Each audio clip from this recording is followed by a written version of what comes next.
c'est la musique de Game of Thrones. Bon, on peut se rapprocher un petit peu du thème que vous allez aborder, oui, puisqu'on va parler d'un célèbre viking venu des étoiles qui s'appelle Thorgal, ouais. Et on lui rend hommage à Bruxelles. À Bruxelles, capitale européenne, même mondiale de la BD, Bruxelles, ville dans laquelle se trouve bien, le plus grand musée d'Europe et le plus ancien qui se consacre entièrement au 9e art. Alors, juste quand même pour info, la BD se porte très bien. Il y a 25 ans, en 1989, il y avait 500 titres de BD français, enfin des titres français francophones qui se vendaient. Et l'année dernière, on peut compter quand même jusqu'à 5000. Voilà, multiplié par 10, si je suis bonne en maths.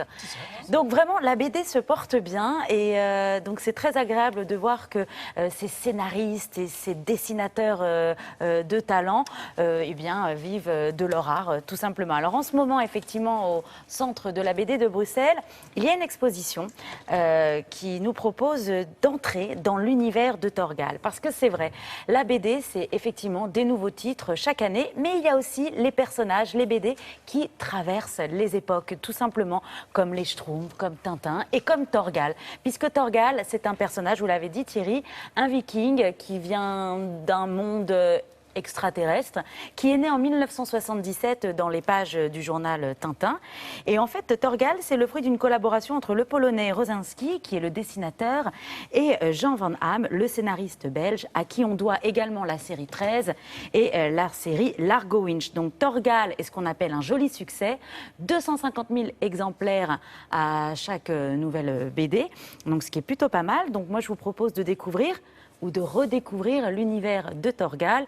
Et si vous voulez voir une belle œuvre d'art, surtout au niveau des dessins, des peintures à l'huile originales de Thorgal, si vous voulez savoir un petit peu comment on dessine, eh bien, j'ai envie de dire démonstration, direction Bruxelles.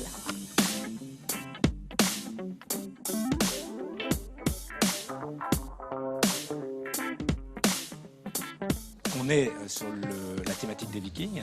Pourquoi? Parce que Rosinski, à l'époque, le dessinateur avec qui Jean Van Hamme va démarrer cette série, est à ce moment-là de l'autre côté du rideau de fer. Il vit en Pologne et il ne peut pas se permettre de travailler sur des décors contemporains, des décors européens, occidentaux. Donc il dit, bon, voilà, pas de voitures modernes, parce que moi je ne peux pas les voir.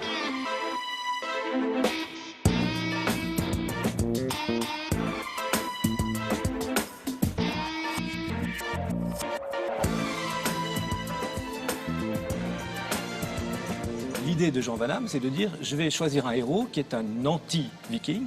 Il n'est pas blond aux yeux bleus. Il est l'enfant des étoiles, comme ce sera le titre d'un des livres.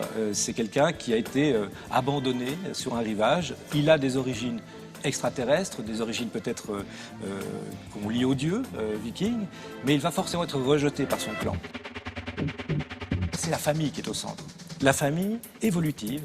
La grosse spécificité de Thorgal, c'est que cette famille veut vivre en paix et qu'elle n'y arrive jamais, et qu'il y a toujours quelqu'un pour l'empêcher de le faire.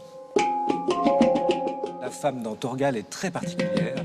Je pense que si on la prend dans Largo Winch, à l'inverse, qui est une des autres grandes séries de Van Hamme, elles ont un rôle complètement différent. Dans Largo Winch, la femme est plus une femme très sensuelle, qui essaye toujours de séduire l'homme le plus riche du monde, qui n'y arrive jamais. Là, c'est vraiment, Aricia n'est pas seulement la femme au foyer. Au contraire, c'est une fille de chef, c'est une princesse. Elle est beaucoup plus noble que Thorgal, d'origine. Et c'est une femme de caractère, c'est une femme de tête. C'est souvent elle qui va sauver le héros. Ce sont souvent les femmes qui vont aller chercher Thorgal et lui permettre de reprendre pied.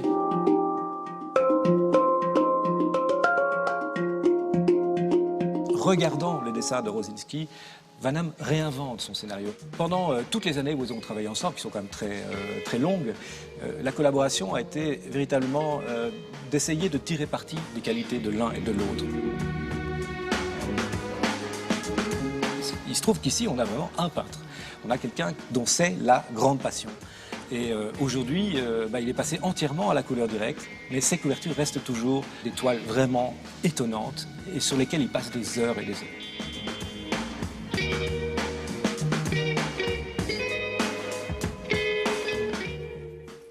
si vous aimez la BD, c'est superbe. C'était des fresques gigantesques. Exactement, et puis c'est le centre de la BD, c'est déjà une architecture de Horta magnifique. C'est jusqu'au 6 septembre, et si vous êtes fan de BD, il y a une autre exposition à Paris qui s'appelle L'Âge d'or de la bande dessinée belge. C'est la crème de la crème, c'est en face du centre Georges Pompidou à Paris. Très belle exposition d'œuvres d'art et de planches originales. Voilà, et ça Merci c'est beaucoup. jusqu'en octobre. Merci Myriam.